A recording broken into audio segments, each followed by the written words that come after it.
ಎಲ್ಲರಿಗೂ ನಮಸ್ಕಾರ. ನಿಮಗೆಲ್ಲರಿಗೂ ಗೊತ್ತಿರೋ ಹಾಗೆ ಏನಂದ್ರೆ ಡಿ ಬಾಸ್ ದರ್ಶನ್ ಅವರು ಹೊಸ ಪಕ್ಷ ಕಟ್ತಾರೆ ಅನ್ನೋದು ಕರ್ನಾಟಕದಲ್ಲಿ ಬಹುದೊಡ್ಡ ಸುದ್ದಿಯಾಗಿ ಹರಿದಾಡ್ತಾ ಇದೆ. ತಮಿಳುನಾಡಲ್ಲಿ ಟಿವಿಗೆ ಕಟ್ಟಿದಂತಹ ವಿಜಯ ದಳಪತಿ ಅವರು ಅವರದೇ ಆದಂತಹ ಒಂದು ಪಕ್ಷವನ್ನು ಕಟ್ಟು ಗೆದ್ದು ಈಗ ಅವರು ರಾಜಕೀಯದಲ್ಲಿ ಸಿ ಎಂ ಆಗಿ ಮುನ್ನುಗ್ತಾ ಇದ್ದಾರೆ. ಹೌದು, ದರ್ಶನ್ ಅವರು ಒಂದು ಪಕ್ಷವನ್ನು ಕಟ್ಟಿ ಅದರಲ್ಲಿ ಅವರೇ ಸಿ ಎಂ ಅಭ್ಯರ್ಥಿಯಾಗಿ ಇರ್ತಾರೆ ಅನ್ನೋದು ಎಲ್ಲರ ಮಾತು.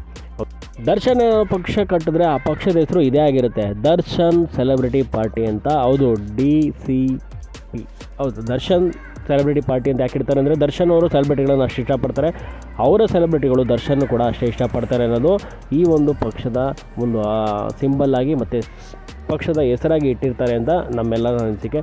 ಹೌದು, ನಿಮಗೇನಾದ್ರು ದರ್ಶನ್ ಅವರು ರಾಜಕೀಯಕ್ಕೆ ಬಂದು ಅವರು ರಾಜಕೀಯವನ್ನು ನಡೆಸಿ ಅವ್ರೇನಾದ್ರು ಗೆಲ್ಲಲ್ವಾ ಅನ್ನೋದು ನಿಮ್ಮ ಅನಿಸಿಕೆಯನ್ನು ಅಭಿಪ್ರಾಯಗಳನ್ನು ತಿಳಿಸಿ. ದರ್ಶನ್ ಏನಾದ್ರು ಈ ಪಕ್ಷವನ್ನು ಕಟ್ಟಿದ್ರೆ ನಿಮ್ಮ ಬೆಂಬಲ ಇರುತ್ತಾ ಇರಲ್ವಾ ಅನ್ನೋದು ತಿಳಿಸಿ. ದರ್ಶನ್ ಅವ್ರ ವೀಡಿಯೋಗಳನ್ನು ಮಾಡಿದ್ರೆ ನಿಮ್ಮೆಲ್ಲರ ಸಪೋರ್ಟು ತುಂಬ ದೊಡ್ಡ ಮಟ್ಟದಲ್ಲಿ ಇರುತ್ತೆ. ಹೌದು, ದರ್ಶನ್ ಅವ್ರ ಬಗ್ಗೆ ನಾನು ಸುಮಾರು ವೀಡಿಯೋಗಳನ್ನು ಮಾಡಿದ್ದೆ. ಮೊನ್ನೆ ಅವರ ಕೇಸ್ ವಿರುದ್ಧವಾಗಿ ಯಾವ್ಯಾವೆಲ್ಲ ಪ್ರಕರಣಗಳು ನಡೀತಾ ಇದೆ, ಅವ್ರ ಕೇಸಿನ ತನಿಖೆಯಲ್ಲಿ ಗಂಟ ಬಂದಿದೆ, ಅವ್ರಿಗೆ ಬೇಲ್ ಸಿಗುತ್ತಾ ಇಲ್ವಾ ಅನ್ನುವಂತಹ ಎಲ್ಲ ವಿಷಯಗಳನ್ನು ಸಂಪೂರ್ಣವಾಗಿ ತಿಳಿಸಿದ್ದೆ. ದರ್ಶನ್ ಅವರ ಬೇಲ್ ರದ್ದಾಗಿದೆ, ಮುಂದಿನ ತಿಂಗಳಿಗೆ ಬೇಲ್ ಸಿಗ್ಬೋದು ಅಂತ ಜೂನ್ ತಿಂಗಳಲ್ಲಿ ಎಲ್ಲರ ನಿರೀಕ್ಷೆ ಇದೆ.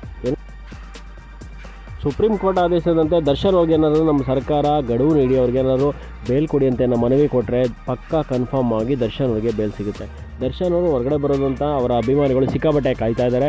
ದರ್ಶನ್ ಅವರು ಬಂದು ರಾಜಕೀಯ ಪಕ್ಷಕ್ಕೆ ಧುಮುಕ್ಲಿ, ದರ್ಶನ್ ಸೆಲೆಬ್ರಿಟಿ ಪಾರ್ಟಿಯನ್ನು ಕಟ್ಟಲಿ ಅಂತ ನಮ್ಮೆಲ್ಲರ ಆಸೆ. ಸೊ ನಿಮಗೇನಾದ್ರು ದರ್ಶನ್ ಅವರು ಎಲೆಕ್ಷನ್ನಲ್ಲಿ ಗೆಲ್ಲಬೇಕು ಅಂತ ಆಸೆ ಇದ್ರೆ ಕಮೆಂಟ್ ಮಾಡಿ, ಈ ವಿಡಿಯೋನ ಆದಷ್ಟು ಶೇರ್ ಮಾಡಿ ಅಂತ ಹೇಳ್ತಾ ವಿಡಿಯೋವನ್ನು ಮುಗಿಸ್ತಾ ಇದ್ದೀನಿ. ಎಲ್ಲರಿಗೂ ಧನ್ಯವಾದಗಳು. ಶುಭ ದಿನ.